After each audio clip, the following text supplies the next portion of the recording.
Hey guys, today I'm teaching you how to change the voice in Microsoft Copilot.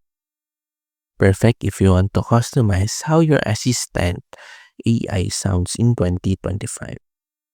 Start by opening Microsoft Copilot on your desktop or in the Edge sidebar. Click on the settings icon, usually found on the bottom or right in the side panel. From there, go to the voice settings or speech settings depending on your version. You'll see a list of available voices like male, female, or different regional accents. Click on the voice you want to use, then preview it by pressing play. If you're happy with how it sounds, click apply or save changes to update your voice setting. You can also adjust the speech speed or tone if those options appear under the same menu. Once done, Copilot will start responding with your selected voice immediately.